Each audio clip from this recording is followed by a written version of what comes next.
그냥 혼자 사시지. 그 말이 먼저 들렸습니다. 곧이어 막내 아들의 낮은 목소리가 거실에서 다시 이어졌습니다. 왜 굳이 재혼을 하셔서 집안을 이렇게 복잡하게 만드세요? 그 말은 거실에서 들려왔습니다.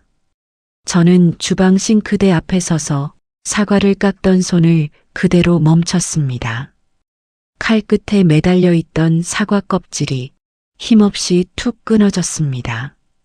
처음에는 제가 잘못 들은 줄 알았습니다. 재혼하고 처음 맞는 명절이었습니다. 거실에는 남편의 자식들과 손주들이 앉아 있었고 식탁 위에는 제가 아침부터 차린 음식들이 놓여 있었습니다. 주방 서랍 안에는 아까 봉투를 꺼내고 남은 빈 종이 묶음이 있었습니다. 그 봉투들을 밤늦게까지 준비하던 제 모습이 문득 떠올랐습니다. 서툴러도 마음만은 전하고 싶었습니다. 저는 봉투 위에 이름을 또박또박 적었습니다. 할머니라고 부르지 않아도 괜찮았습니다. 저는 다시 숨을 고르고 거실 쪽으로 귀를 기울였습니다. 남편의 목소리가 낮게 들렸습니다. 그래도 너희가 그러면 안 되지. 아무리 어색해도 저 사람은 이제 내 아내고 너희한테도 새어머니야. 말수가 적고 표현을 잘 못하는 남편이었지만 그날만큼은 제 편을 들어주려는 것 같았습니다. 하지만 큰아들의 목소리는 그보다 훨씬 차갑게 돌아왔습니다. 아버지, 저희가 언제 새어머니가 필요하다고 했습니까? 그 말에 주방 안의 공기가 갑자기 멈춘 것 같았습니다. 큰아들은 말을 이어갔습니다. 그냥 혼자 사시면 됐잖아요. 그 연세에 무슨 재혼을 하셔서. 집안을 이렇게 복잡하게 만드세요. 이야기가 마음에 남으시면 구독으로 함께 해주세요. 저는 그때 알았습니다. 조금 전 세배를 받지 않겠다고 웃으며 물러난 것이 단순한 배려가 아니었다는 것을 말입니다. 그들은 처음부터 저를 이 집의 어른으로 받아들일 마음이 없었습니다. 저는 거실에 들어가지 못했습니다. 주방 문턱 하나를 사이에 두고 그 집의 가족도 손님도 아닌 사람처럼 서 있었습니다. 아까 아이들에게 내밀었던 세뱃돈 봉투가 이상하게도 부끄럽게 느껴졌습니다. 세배도 대접도 바란 게 아니었습니다. 그저 이 집에서 제가 있어도 되는 사람인지 그것 하나만 확인하고 싶었을 뿐입니다. 그런데 그날 주방에서 저는 분명히 들었습니다. 제가 이 집에 들어온 사람이 아니라 이 집을 복잡하게 만든 사람이라는 그 말을요. 저는 남편을 만나기 전까지 10년 넘게 혼자 살았습니다. 이혼하고 처음 몇 해는 그저 버티는 시간이었습니다. 딸에게도 기대고 싶지 않았습니다. 딸은 딸의 삶을 살아야 했고 저는 짐이 되는 엄마가 되고 싶지 않았습니다. 그래서 작은 반찬 가게를 시작했습니다. 새벽이면 시장에 나가 채소를 사고 멸치를 볶고 나물을 무치고 김치를 담갔습니다. 손끝은 자주 갈라졌지만 가게 문을 열면 하루가 시작된다는 게 좋았습니다. 손님들이 와서 말했습니다. 사장님, 오늘 깻잎김치 있어요? 그런 말을 들으면 제가 아직 누군가에게 필요한 사람인 것 같았습니다. 하지만 가게 문을 닫고 돌아가면 식탁은 늘 조용했습니다. 그때 남편을 만났습니다. 남편도 이혼한 지 오래된 사람이었습니다. 처음부터 재혼을 생각한 건 아니었습니다. 남편은 가게에 가끔 들러 반찬을 사갔고 말수가 많은 사람은 아니었습니다. 어느 날 남편이 말했습니다. 혼자 먹으려니까 반찬을 사도 남더군요. 저는 웃으며 대답했습니다. 혼자 먹는 밥이 원래 그렇지요. 그 뒤로 남편은 가게 문 닫을 무렵 자주 왔습니다. 무거운 박스를 옮겨주고 비 오는 날에는 천막을 붙잡아 주었습니다.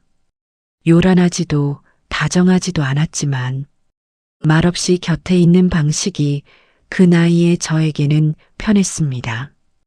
비가 많이 오던 저녁, 남편은 젖은 박스를 같이 옮기고 나서 말했습니다. 우리 나이에 무슨 큰 기대를 하겠습니까? 그냥 저녁에 밥 한 끼 같이 먹고 아플 때 병원에 같이 가줄 사람 있으면 되는 거지요. 저는 바로 대답하지 못했습니다. 그 말이 너무 현실적이라서 오래 마음에 남았습니다. 누군가에게 의지하고 싶다는 말은 자식에게 하면 미안했고 친구에게 하면 초라해 보였습니다. 그런데 남편은 그 말을 담담하게 꺼냈습니다. 저녁에 밥 한 끼 같이 먹을 사람, 아플 때 병원에 같이 가줄 사람, 저는 그 정도면 충분하다고 생각했습니다. 남편에게는 아들 둘과 딸 하나가 있었고 저에게도 딸이 있었습니다. 저는 그들에게 어머니 자리를 달라고 할 생각은 없었습니다. 다만 시간이 지나면 서로 불편하지 않은 사람이 될 수는 있다고 생각했습니다. 명절에 밥 한 끼 같이 먹고 손주들이 오면 용돈 봉투 하나 건넬 수 있는 사람. 그 정도 자리면 된다고 생각했습니다. 딸에게 재혼 이야기를 꺼냈을 때 딸은 한참 조용하다가 말했습니다. 엄마가 외롭지 않으면 됐어. 저는 그 말을 허락처럼 들었습니다. 남편의 자식들도 처음 만난 자리에서는 크게 싫은 내색을 하지 않았습니다. 큰아들은 아버지 잘 부탁드립니다 했고 둘째 딸은 웃으며 아버지가 워낙 무뚝뚝하시잖아요 했습니다. 막내 아들은 말이 거의 없었지만 인사는 했습니다. 저는 그 정도면 괜찮다고 생각했습니다. 그래서 재혼 후 첫 명절을 조심스럽게 준비했습니다. 그저 처음이니까 어색한 자리에 따뜻한 국물이라도 있으면 조금 나아질 것 같았습니다. 떡국떡을 미리 담가두고 손주들 세뱃돈 봉투도 준비했습니다. 이름을 잘못 쓰면 안 될 것 같아 남편에게 몇 번이나 물었습니다. 큰애 손주 이름이 지우 맞지요? 남편은 신문을 보다가 고개를 끄덕였습니다. 응, 지우. 저는 봉투 위에 이름을 또박또박 적었습니다. 할머니라고 부르지 않아도 괜찮았습니다. 다만 아이들이 봉투를 받을 때 어른들 눈치를 보지 않았으면 했습니다. 그리고 저도 그 집 명절 한쪽에 조용히 앉아 있을 수 있으면 됐습니다. 그때까지 저는 몰랐습니다. 제가 준비한 음식과 봉투가 그들에게는 마음이 아니라 불편한 표시로 보일 수도 있다는 사실이었습니다. 명절 아침, 저는 평소보다 일찍 일어나 조심히 주방으로 들어갔습니다. 떡국 국물을 데우고 전을 다시 부치고 나물을 접시에 나란히 담았습니다. 남편은 전날 밤에도 말했습니다. 너무 많이 하지 마. 애들 와도 잠깐 있다 갈 거야. 그래도 처음 맞는 명절이니 조금이라도 정성스럽게 보이고 싶었습니다. 아침 9시가 조금 넘어 초인종이 울렸습니다. 큰아들 가족, 둘째 딸 부부, 막내 아들이 차례로 도착했습니다. 저는 현관으로 나가 말했습니다. 어서 와요. 춥지요? 며느리는 새해 복 많이 받으세요. 짧게 인사했습니다. 저는 떡국을 내왔습니다. 뜨거우니까 천천히 먹어요. 큰아들의 아내가 말했습니다. 음식 많이 하셨네요. 저는 웃으며 대답했습니다. 처음이니까요. 입에 맞을지 모르겠어요. 둘째 딸이 전을 하나 집어먹고 괜찮네요. 짧게 말했습니다. 그 말 한마디에도 저는 괜히 마음이 놓였습니다. 식사가 끝날 무렵 남편이 헛기침을 했습니다. 자, 애들 세배해야지. 저는 미리 준비한 세뱃돈 봉투를 꺼냈습니다. 그때 남편이 말했습니다. 올해는 할머니께도 같이 세배드려라. 거실 공기가 순간 어색하게 굳었습니다.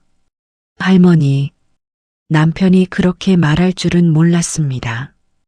기분이 좋았다기보다 먼저 겁이 났습니다. 큰아들이 웃지 않는 얼굴로 말했습니다. 아버지, 애들이 아직 어색해합니다. 둘째 딸도 말을 보탰습니다. 갑자기 할머니라고 하라면 애들도 헷갈리죠. 막내 아들은 휴대폰만 내려다보고 있었습니다. 남편의 얼굴이 굳었습니다. 그래도 명절인데 인사는 해야지. 저는 더는 그 자리가 길어지면 안 되겠다고 생각했습니다. 저는 얼른 웃으며 말했습니다. 아니에요. 괜찮아요. 저는 세배 안 받아도 돼요. 할아버지께 먼저 드리세요. 속은 자꾸 내려앉는데 입은 웃고 있었습니다. 남편이 저를 한번 보았지만 끝내 아무 말도 하지 않았습니다.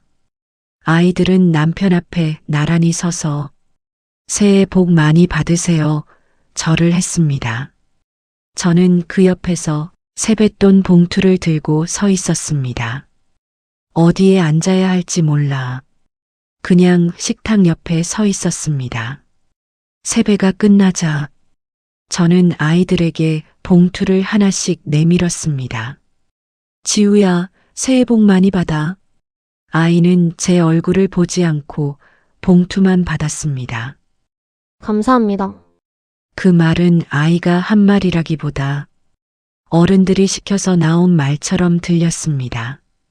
아이들은 모두 고개를 숙였지만 저에게 절하지는 않았습니다. 처음이니까 어색하니까 그렇게 스스로를 달랬습니다.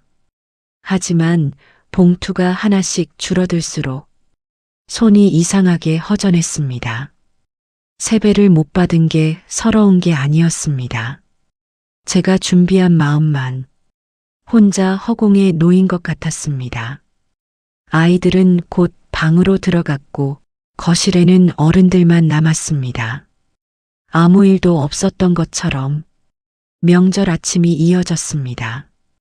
저는 빈 봉투 묶음을 서랍에 넣고 말했습니다. 제가 과일 좀 깎아올게요. 누구도 말리지 않았습니다. 주방으로 들어가자 거실의 소리가 조금 작아졌습니다. 저는 사과를 씻어 칼로 껍질을 돌려 깎기 시작했습니다. 처음 명절이니까 그럴 수 있다고, 시간이 지나면 나아질 거라고 스스로를 다독였습니다. 그런데 바로 그 뒤에 거실에서 남편의 낮은 목소리가 들려왔습니다. 그 말은 제 생각을 모두 멈추게 만들었습니다. 저는 사과 껍질을 길게 깎고 있었습니다. 거실에서는 잠시 조용했습니다. 그때 남편의 낮은 목소리가 들렸습니다. 그래도 너희가 그러면 안 되지. 저는 칼을 쥔 손을 멈췄습니다. 좀처럼 큰 소리를 내지 않던 남편이 다시 말했습니다. 아무리 어색해도 저 사람은 이제 내 아내다. 너희한테 억지로 어머니라고 부르라는 게 아니잖아. 명절에 인사 한 번 하는 게 그렇게 어려운 일이냐? 고마웠지만 동시에 겁이 났습니다. 남편이 제 편을 드는 순간 거실의 공기가 더 차갑게 굳는 것 같았습니다. 큰아들의 목소리가 들렸습니다. 저희가 무례하게 군 건 아니잖아요. 인사도 드렸고 식사도 했습니다. 목소리는 차분했습니다. 그래서 더 서늘했습니다. 둘째 딸도 말을 보탰습니다. 아버지가 외로우신 건 알아요. 그래서 재혼하신 것도 이해하려고 했고요. 그런데 이해하는 거랑 가족이 되는 건 다르잖아요. 이해하는 것과 가족이 되는 것. 그 말은 너무 정확해서 차라리 더 아팠습니다. 남편이 어렵게 말했습니다. 그래도 저 사람도 새벽부터 음식하고 애들 봉투까지 준비했어. 큰아들이 바로 대답했습니다. 누가 그렇게 하라고 했습니까? 칼끝이 사과 속으로 조금 깊게 들어갔습니다. 저희가 음식 해달라고 한 것도 아니고 애들 용돈 달라고 한 것도 아니잖아요. 솔직히 저희도 이런 자리 불편합니다. 남편이 낮게 말했습니다. 그런 말은 하지 마라. 그때 아침 내내 말이 없던 막내 아들이 작게 말했습니다. 그러게 그냥 혼자 사시지. 사과 껍질이 툭 끊어졌습니다. 왜 굳이 재혼을 하셔서 집안을 이렇게 복잡하게 만드세요? 그 말 뒤로 아무도 바로 대답하지 않았습니다. 그 말은 남편에게 한 말이었지만 이상하게도 제 가슴에 먼저 박혔습니다. 제가 없었다면 이 명절은 예전처럼 단순했을 것입니다. 저는 그제야 알았습니다. 나는 이 집에 들어온 사람이 아니라 이 집안을 복잡하게 만든 사람이 되어 있었습니다. 남편은 한참 뒤에야 말했습니다. 그만해라. 거기까지였습니다. 남편은 더 화를 내지 않았고 그저 그 말 한마디로 그 자리를 덮으려 했습니다. 저는 그 침묵이 더 아팠습니다. 남편은 나쁜 사람이 아니었습니다. 하지만 자식들이 세게 나오자 그 사람의 목소리는 더 나아가지 못했습니다. 저는 다시 사과를 깎았습니다. 손이 떨려 껍질이 자꾸 끊어졌습니다. 거실에서는 누군가 억지로 말을 돌렸습니다. 아버지, 요즘 혈압은 괜찮으세요? 아무 일도 없었던 것처럼 대화가 이어졌습니다. 접시를 들고 거실로 나가는 일이 이상하게도 너무 어려웠습니다. 문턱 하나를 넘으면 아무것도 못 들은 사람처럼 웃어야 했습니다. 저는 숨을 고르고 거실로 나갔습니다. 과일 드세요. 큰아들은 저를 보지 않았고 둘째 딸은 잠깐 눈을 마주쳤다가 피했습니다. 남편은 제 얼굴을 보았습니다. 그 눈빛에는 미안함이 있었지만 미안함만으로는 제자리가 생기지 않았습니다. 명절이 지나고 며칠 뒤 가게 문을 닫으려는데 딸에게서 전화가 왔습니다. 응, 무슨 일이야? 딸의 목소리는 조금 들떠 있었습니다. 엄마, 나 결혼식 날짜 잡혔어. 딸이 웃으며 말했습니다. 저는 그 자리에서 한참 말을 잇지 못했습니다. 정말이야? 어머, 잘됐다. 정말 잘됐어. 딸은 제 하나뿐인 자식이었습니다. 힘든 말은 많이 하지 않았고 딸이 제 인생 때문에 발목 잡히지 않기를 바랐습니다. 상견례는 언제니? 엄마가 뭐 준비할까? 말이 자꾸 앞서 나갔습니다. 그런데 딸이 잠시 조용해졌습니다. 그 침묵이 명절날 거실에서 들었던 침묵과 닮아 있었습니다. 엄마, 그래서 말인데 딸은 조심스럽게 말했습니다. 예비 시댁이 좀 보수적이야. 어른들이 그런 걸 많이 보셔. 그런 게 뭔데? 딸은 바로 대답하지 못하다가 말했습니다. 엄마 재혼한 게 좀... 제 가슴이 조용히 내려앉았습니다. 엄마가 싫다는 게 아니야. 나도 재혼이 흠이라고 생각 안 해. 그런데 어른들은 다르게 보실 수도 있잖아. 아빠 쪽 친척들도 오고 예비 시댁 어른들도 다 오시잖아. 엄마가 지금 재혼해서 산다는 얘기까지 나오면 사람들이 괜히 묻고 내가 설명해야 할 것 같아. 예비 시댁에서 우리 집을 복잡하게 볼까 봐. 복잡하게 그 단어가 또 나왔습니다. 며칠 전 명절날 남편의 막내 아들이 했던 말이 떠올랐습니다. 집안을 복잡하게 만든 사람. 이번에는 제 친딸의 입에서 비슷한 뜻의 말이 나오고 있었습니다. 저는 조용히 물었습니다. 그래서 엄마가 어떻게 하면 되니? 딸은 한참 말을 못했습니다. 저는 이미 답을 알고 있었지만 딸의 입으로 듣기 전까지는 아니라고 믿고 싶었습니다. 딸이 아주 작게 말했습니다. 엄마, 미안한데 상견례는 안 왔으면 좋겠어. 그냥 엄마는 가게 일이 바빠서 못 오는 걸로 말할게. 저는 눈을 감았습니다. 상견례 정도는 참을 수 있다고 스스로를 달랬습니다. 그런데 딸은 말을 끝내지 않았습니다. 엄마, 결혼식도 그냥 조용히 지나가게 해주면 안 될까? 가게 유리문에 제 얼굴이 희미하게 비쳤습니다. 앞치마를 두른 그 얼굴이 딸의 결혼식에 서면 안 되는 사람처럼 보였습니다. 그럼 엄마는 어디에 있으면 되니? 딸은 대답하지 못하다가 울먹이는 목소리로 말했습니다. 엄마, 나도 미안해. 근데 나 결혼식 망치고 싶지 않아. 망치고 싶지 않다. 그 말은 칼처럼 날카롭지 않았습니다. 오히려 너무 솔직해서 더 깊이 들어왔습니다. 딸에게 저는 사랑하는 엄마이기 전에 설명해야 하는 엄마였습니다. 저는 목소리를 가다듬었습니다. 알았어. 내가 불편하면 엄마가 안 갈게. 딸이 울었습니다. 정말 미안해, 엄마. 저는 웃는 목소리를 냈습니다. 울지 마. 결혼 앞두고 울면 안 좋아. 준비 잘하고. 전화를 끊고도 저는 한동안 휴대폰을 손에 쥔 채 앉아 있었습니다. 며칠 전 명절날 저는 남편의 집에서 세배를 받지 못했습니다. 그날은 제가 새 가족에게 할머니가 될 수 없다는 것을 알았습니다. 그런데 오늘 저는 친딸의 결혼식에도 엄마로 설 수 없다는 말을 들었습니다. 저는 누구의 자리를 빼앗으려 한 적이 없었습니다. 그저 혼자 밥 먹는 저녁이 조금 덜 외로웠으면 했습니다. 하지만 그 작은 선택 하나가 누군가에게는 집안을 복잡하게 만든 일이 되었고 누군가에게는 결혼식장에서 숨기고 싶은 사정이 되었습니다.